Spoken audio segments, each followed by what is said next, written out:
Last time we talked about a great Greek and Roman historian, Plutarch, and we concentrated on his description of Lycurgus, the person who gave laws to Sparta. Again, Ryan's German friends will tell us that Lycurgus never existed, and the laws were created by invaders from Mars.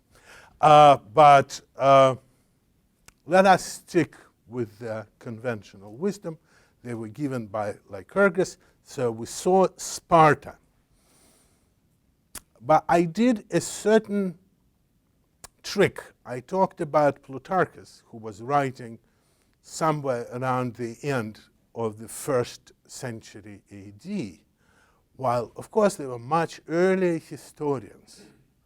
Greeks did indeed invented history, but they invented it in the 4th century BC.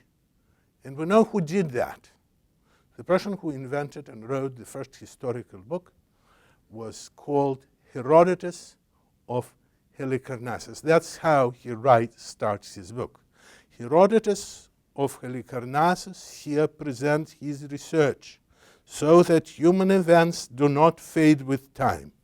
May the great and wonderful deeds, some brought forth by Hellenes, other by the barbarians, not go unsung, as well as the causes that led them to make war on each other. I wish I could continue, but I cannot. It's, as you see, a fairly thick book. It is indeed a very great book. It has been discounted time and time again by people saying, oh, it's just a collection of silly stories. And it is a collection of silly stories, but it's a wonderful collection of silly stories. And he is much more reliable a historian than people used to think, say, in 19th century. For example, he would record stories and sometimes even doubt them. Let me give you a simple example. When he describes Samos, an island of Samos, and Polycrates its tyrant, he talks about how Polycrates invented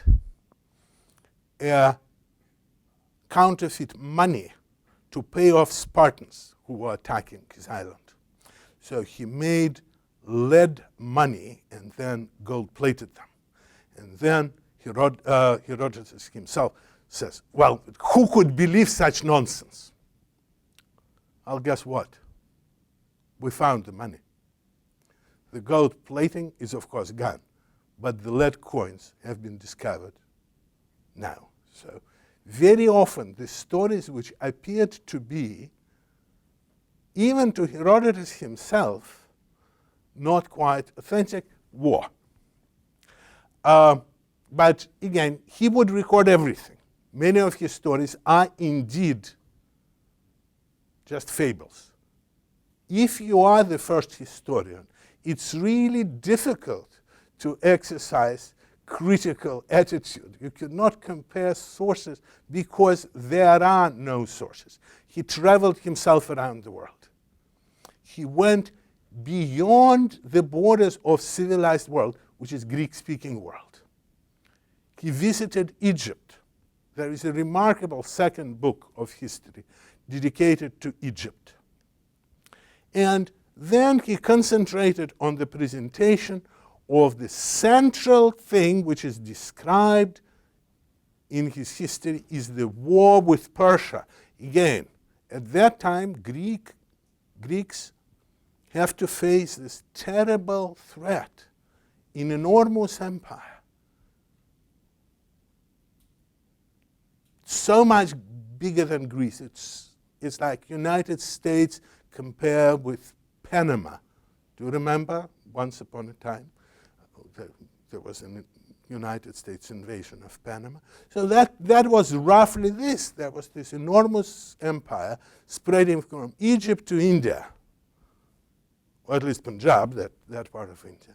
Enormous in its power. with enormous army. And they're a bunch of little states. And Herodotus describes this heroic battle which somehow Greeks win. It's actually two wars, but he presents it as a one conflict. The first war was finished with Battle of Marathon. Some of you heard of it. But then Persians, 10 years after, the first battle takes place in 490 BC. The second invasion is in 480 BC. And the second invasion, they go literally to wipe the Greeks out of water, land, everything. They conquer Athens, they burn Athens, but then they are defeated by the brave Greeks, first at sea at Salamis, and then at land at Plataea. So that framework allows Herodotus a certain philosophical, he's trying to figure out what moves history. What are the historical forces? And the conjecture which he makes, which is wonderful conjecture, is basically that hubris, when a big power attacks small power, will lead to collapse. That powerful are going to be punished. I wish. But it worked at that time. It worked that time for sure. Persians were defeated. It's pretty clear now why they were defeated. Yes, Greeks were heroic. They were fighting so beautifully, but they also had far better armaments. A Greek hoplite, the core of Greek military defense, had a longer spear and much better armor. And that makes all the difference in a pitched battle. They could destroy the best Spartan troops, the best Persian troops without any difficulty. So there are very many things, but the story on which I want to concentrate actually has nothing to do with fighting Persians. You have to read it. By the way, it is a wonderful book. I'm not including it in the short canon. It's for sure part of any slightly longer canon. It's a great book. It's great fun to read. And I'm going to tell you one story from it, which is probably the most popular story among the Greeks. If you asked a Greek to tell you a story from Herodotus, I have absolutely no doubt that would be the story they picked. The story, for example, appears in Plutarch, who actually says, well, maybe there are some problems with timing, chronology, things like that. But then he sort of says, but the story is so important that none of that matters. Yes, none of that matters. The story is very important. And Herodotus wants to find all kinds of fundamental questions. And one of the fundamental questions he sort of asks is the question which you might have heard is called the meaning of life. What is a good life? And he's not a philosopher. He doesn't answer questions like that by stating propositions. He answers everything with stories. And the story he tells is a story of Solon, a great Athenian lawgiver. And yes, German scholars do not believe he existed.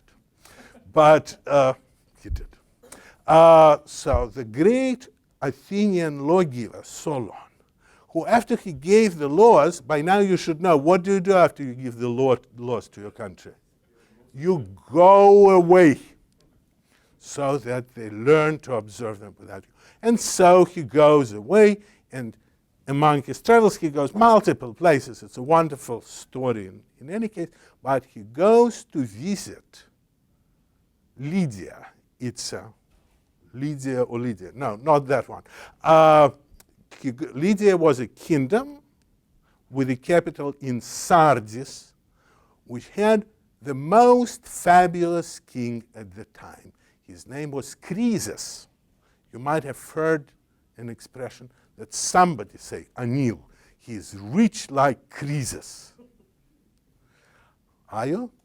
No, he denies it. So, but somebody could, like Zuckerberg for sure, is rich like Croesus. So, he was very rich. He was so very rich that there was no richer person on earth. And he was very proud. So here comes this wise Athenian, no money, to see Croesus. So Croesus sort of tells one of his servants to show him around, specifically to show him the treasury. And obviously, it takes a while. You know, the treasury is enormous. So the next day,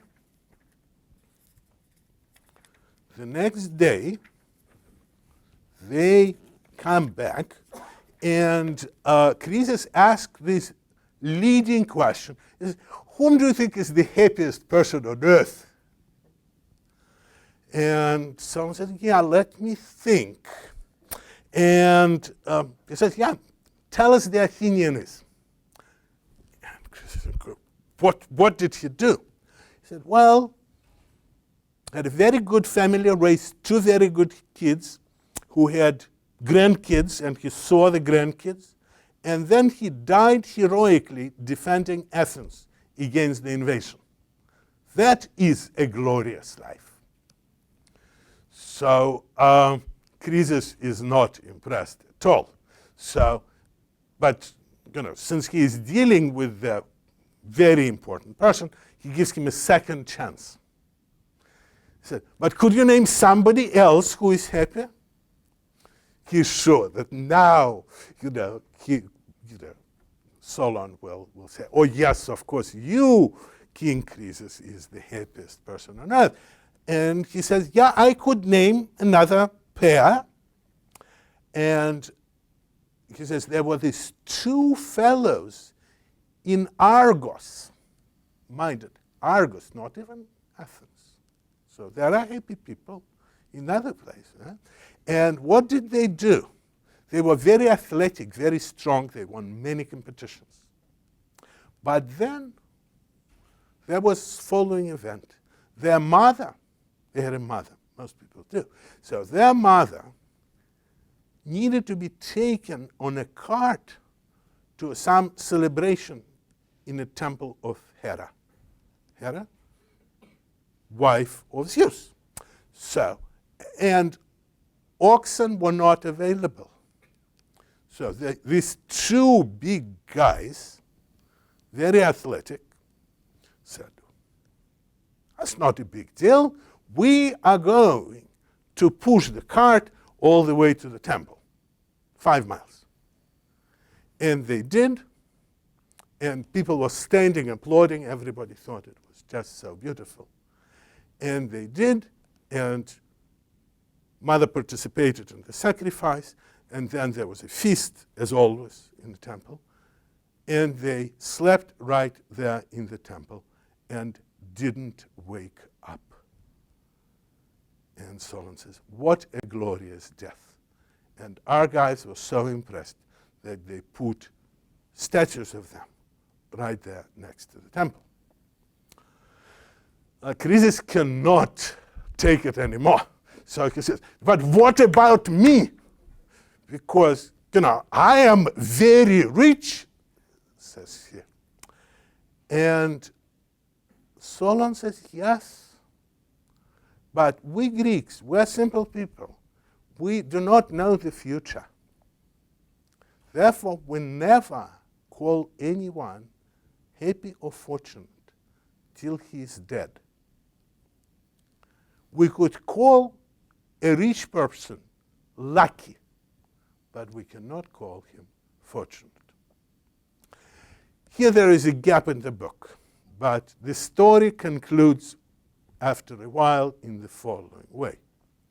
So Solon pronounces great words that till your life is over, you do not know whether you're happy or not.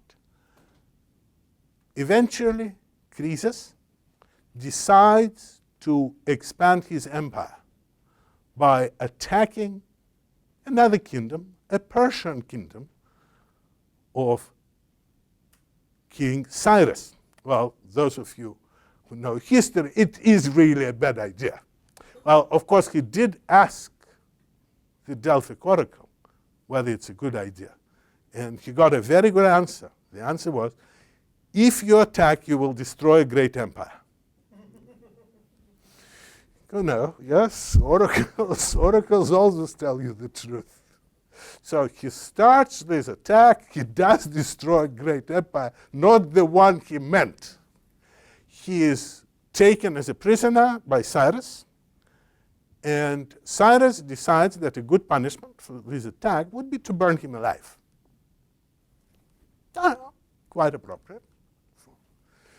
So they create this pyre, they put him on top, they lead him there. He stands there and he says, "O Solon, Solon." Cyrus hears it. He says, "What did he say?" And they bring him here. Bring him here. So they bring him here.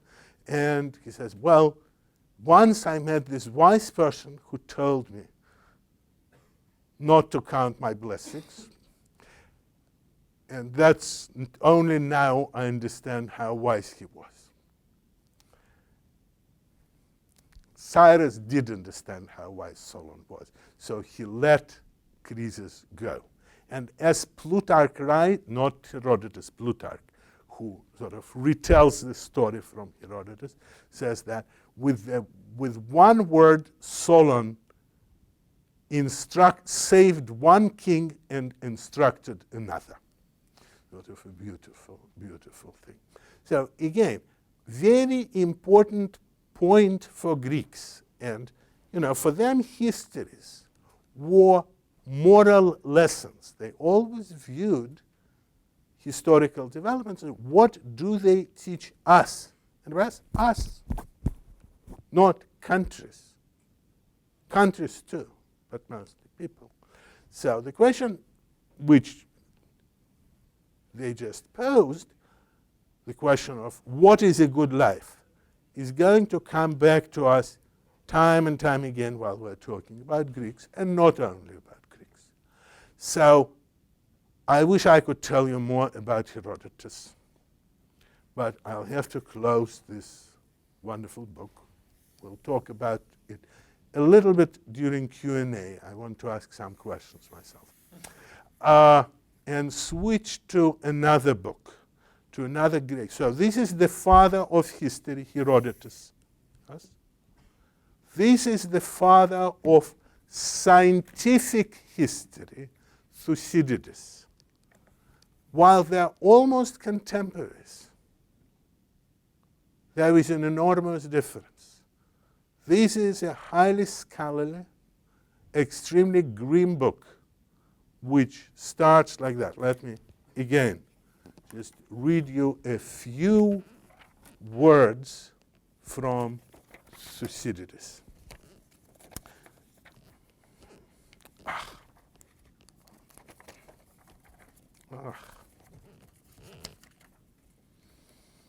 Thucydides, an Athenian, wrote the history of the war between the Peloponnesians and the Athenians, beginning at the moment that it broke out and believing that it would be a great war and more worthy of relation than any that had preceded it.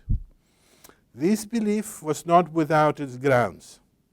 The preparation of both the combatants were in every department in the last state of perfection, and he could see the rest of the Hellenic race taking sides in the quarrel, those who delayed doing so at once having it in contemplation. Indeed, this was the greatest movement yet known in history, not only of the Hellenists, but of a large part of the barbarian world. I had almost said of mankind.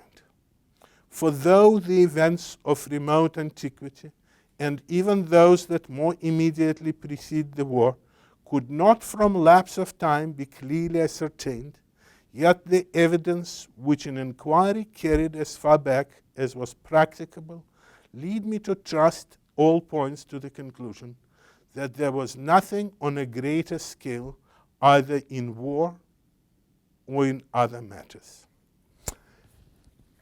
And he, in some sense, right. Of course, it's a war of tiny little states on a small territory. That's a long, extremely brutal war, 27 years. And it showed things after which nothing else could be shown. I mean, any modern war with all its brutalities fades in comparison with the brutalities, cruelties, terrible nature of what Thucydides describes. Unlike Herodotus, where the war, while terrible, at least clearly follows some moral logic. Bad guys attack, they are defeated, they go away, the good guys prosper. The picture in Thucydides is totally unlike that. It is a very grim book. It is probably the darkest book I read. And I have read lots of books. It is very clearly, again, while I could easily recommend Herodotus, it's an easy book to read. It's long, sometimes tedious, but not that tedious. It's a great book, easy book. Thucydides is a greater book. It's a deeper book, but it's very hard to read. So if you decide to read it, you're asking for pain and suffering, and you will get it. It is a grim book. It's written very differently from Herodotus. Herodotus goes around, writes stories, picks some, throws away some. This is scientific history. He wants multiple accounts of events. He pays people from opposite parties to present their relation of battles, because he knows that people exaggerate. He tries to get as much written evidence as he can. He tries to come with as balanced a picture as possible. He is a great Athenian patriot. Herodotus is not an Athenian at all. Thucydides is of a great Athenian family, and he loves Athens. And while being an aristocrat, he joined a democratic party and a great admirer of Pericles, a great democratic leader. But there is no greater condemnation of democracy ever written than this book. So let us, again, I have a few minutes to describe one of the most complicated things, and I will concentrate on two stories. Again, he describes this long war, and he dies before he could complete this story. The war is not over when he's dead. I mean, he's still alive when the war is over. He knows the outcome, but he didn't have time to finish. So there are two parts of the book which everybody, literally every educated person, every semi-educated person, even every uneducated person should read. So first one is a great speech by Pericles at the funeral of soldiers who died for Athens. This is the greatest speech in defense of democracy ever written. Yes? And he was defending, I'm going to offend some people, the greatest democracy which ever was. How do I know? Because I could look at what they produced. I judged society by its products. They produced so much. Of course, they didn't do the iPhone. The rest they did. So let me give you some clue. I cannot read the whole speech. It is indeed fabulous. But if you go to Google funeral speech Pericles, there will be an article in Wikipedia. There will be multiple sources. You could read it completely. So what are his central points? Well, his central point, if I'm going to give you a one-sentence summary, the one-sentence summary is that Athens is the school of Greece. This is the greatest place. That's where the place where everybody comes to learn. Of course, he is comparing implicitly with Sparta, never mentioning Sparta in the speech. He says, unlike some other states which keep their proceedings secret, which expel the foreigners, we invite everyone. All of our proceedings are open. We make ourselves a pattern for others to imitate. We make our political proceeding, we make our decision-making, we make our military preparation open. No military secrecy. Come watch what we do, and we will still destroy you. I mean, he is a great Athenian leader. He still believes that Athens will, and they'll lose the war. But he doesn't know that. And he stands there showing at the greatest art, Acropolis.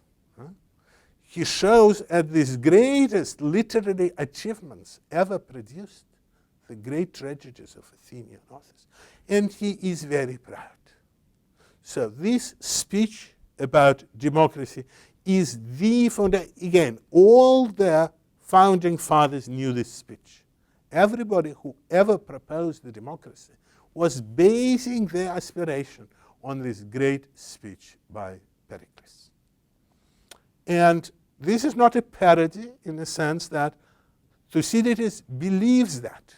He truly believes that, this system is glorious and it's worthwhile dying for it.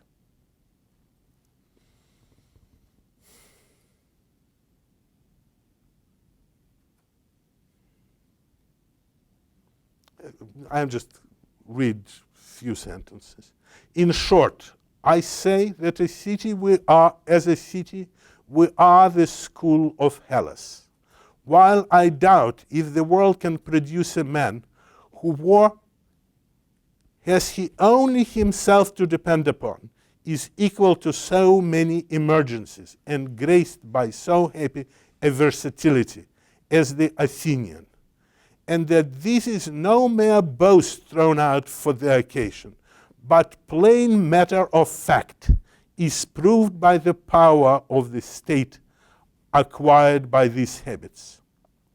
For Athens alone of her contemporaries is found, when tested, to be greater than her reputation, and alone gives no occasion to her assailants to blush at the antagonist by whom they have been worsted, or to her subjects to question her title to rule by merit. Rather, the admiration of the present and succeeding ages will be ours, since we have not left our power without witness, but have shown it by mighty proofs, and far from needing a Homer for our eulogist, or other of his craft, whose verses might charm for the moment only, for the impression which they gave to melt at the touch of fact, we have forced every sea and land to be the highway of our daring, and everywhere, whether for evil or for good, have left imperishable monuments behind us. Such is the Athens for which these men, in the assertion of their resolve not to lose her, nobly fought and died.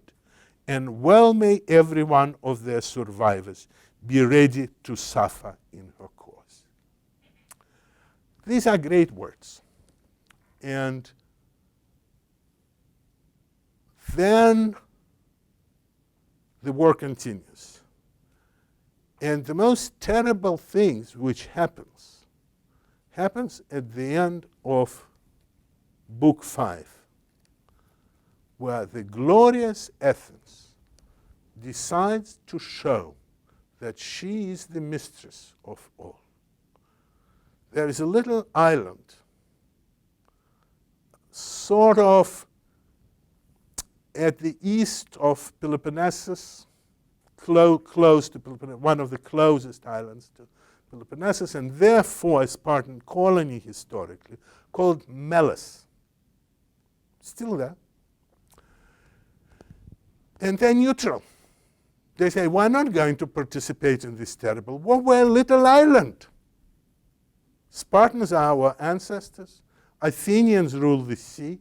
We want to stay out of it. We will not interfere. But Athens is a great sea power. And they say, no. Neutral island? No, that's not good.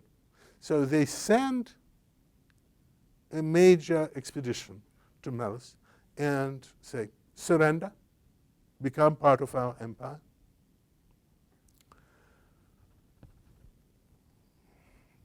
Melians say, look, international law, rights. Athenians say, ha, international law, rights. And they pronounce a great historic words. As the world goes, is only in questions between equals in power we do what we discuss rights, while the strong do what they can and the weak suffer what they must. In modern language, the might is right. The argument continues. They say, what about honor? The Athenians say, well, you cannot afford any honor. They bring religious arguments. It's an amazing piece if you are to read just two pieces of Thucydides. One should be the speech by Pericles. Second one is Melian dialogue. Suddenly history turned into dialogue. He changes styles. So it's truly a dialogue. So eventually they say, what about gods? And Athenians are so very religious. They say, gods are like men. They want power. They respect power. They enforce power. So it's a gruesome discussion. I cannot tell you how gruesome it is because it goes on. And on one hand, these little people, they're right. All their arguments are very valid. And here there is this great democracy which produces the greatest culture, which is shining light on the top of the hill, which just says, I don't care. You have to listen. You have to do what. So the discussion goes, and then people of Melis made a very brave thing. They say, look, we know we're the right. We will defend ourselves. I think they say, do what you like. We never lose. We never lost a siege. Spartans will not come help you, because Spartans, they're practical people. They don't want to have a difficult fight on their hands. Basically, you are doomed, and they are doomed.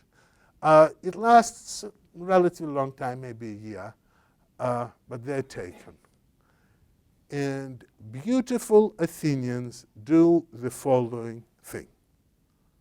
They kill every single male, just kill.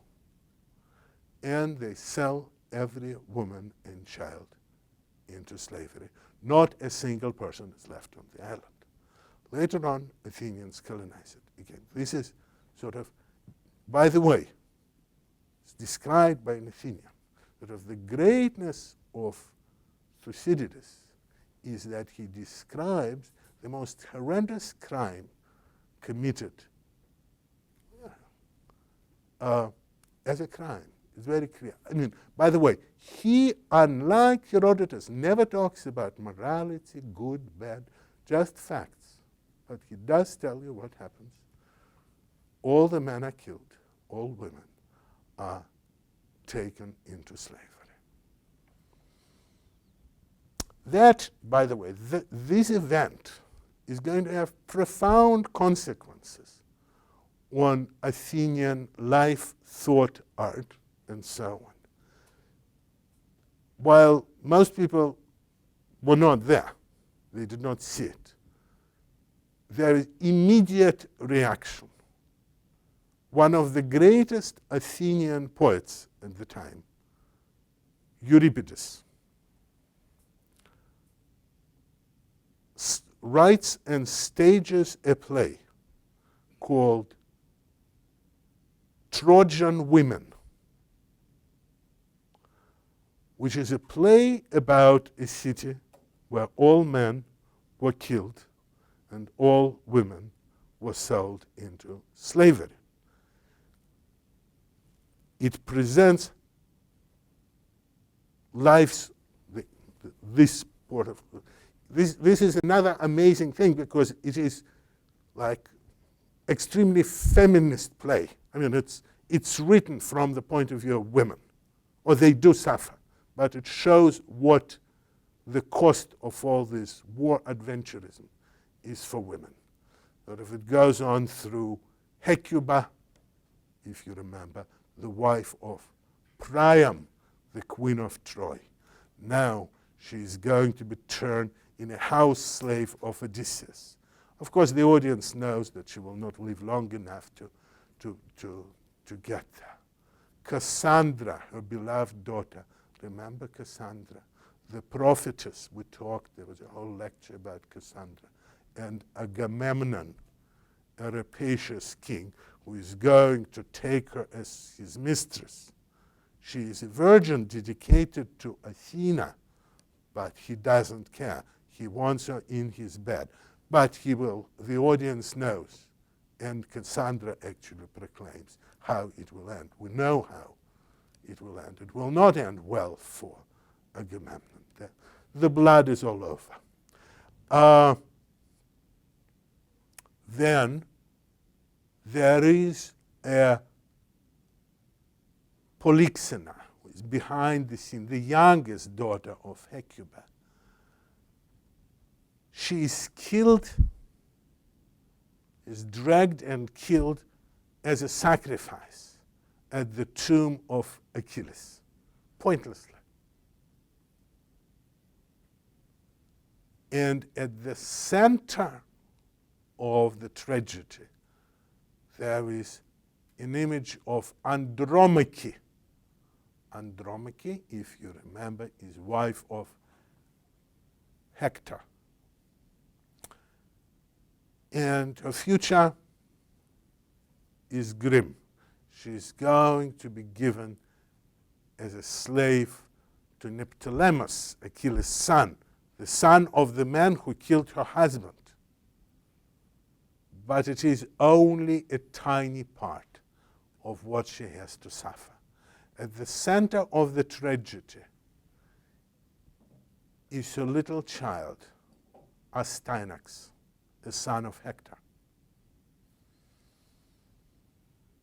He is potentially an heir to Hector's title, Prince of Troy, and potentially an heir to Hector's power, even as a child. Greeks are afraid of him. Not now, but what if he grows up? If he becomes as strong as his father, who caused such terrible harm to them? And Odysseus, the clever one. Again, you have to understand that Euripides shifts the scale of things. Of course, he knows Homer very well, but things are much darker from his perspective. Odysseus is indeed clever, but in somewhat evil cleverness. He proposes the boy needs to die. There's a little boy like that. And he dies by being thrown down from walls of Troy. Troy burned. There's this burned walls. They take him up and throw him down so that he dies. His mother has to live through that. His grandmother has to live through it. This is not an easy play. And again, there was a strong talking of politically charged art, that was politically charged art, because right before, that's what happened at Melos. And he wanted to show Athenians what it was. There is another line there. Of course, Greeks capture Helen. Remember Helen of Troy? And there is this terrible anger among the other women of Troy. Hecuba tells Menelaus, kill her, kill her. She caused all of that. She's the cause of all this terrible suffering. And of course, we have to understand, it's hard for an American to realize that when play like that is staged, everybody in the audience, first of all, knows the background, but then they also know what will happen after. They know the outcome. So they know well that Helen is not going to die. They know that, well, about 10 years after the fact, she's going to be entertaining people in Sparta. So they know that. And while it appears that Menelaus is convinced, he said, I'm not going to kill her now, I'm going to take her to Sparta, and there will be a terrible punishment. The audience knows that she actually won. Again, I'm not trying to judge Helen, because there are sort of different interpretations of amount of personal guilt, which I wish somebody would ask me a question about that. But what I decided to do is that, since we were talking about all these things, that we will, in addition to my lectures, are going to see a movie next Tuesday. Those of you who desire to do that, we're going to have a movie showing, screening, at 12 o'clock in 331, and the movie is entitled The Trojan Women. This is the play of which I talked. It's still a modern movie, so it's not as grand as what you would have seen in 415 BC in Athens, but you are not in 415 BC in Athens. This is a famous movie. It has some of the greatest women actresses of the time, people like Kathleen Hepburn, Vanessa Redgrave, Irina Papas, great Greek actress. It was produced by Michael Kakoyannis, who some of you more literate of you might have heard, since he also directed Zorba the Greek. Okay? It was a famous movie. And it has a very interesting musical score written by the greatest Greek composer, Mikos Theodorakis. So that's just, okay? So all of you are welcome to come and watch. So this is it's not required. I told you everything you need to know about the play, but you know, we will be showing it right here. So if you could find time, I have the DVD, and these guys have equipment. All right. So the title of this lecture is Lessons of history.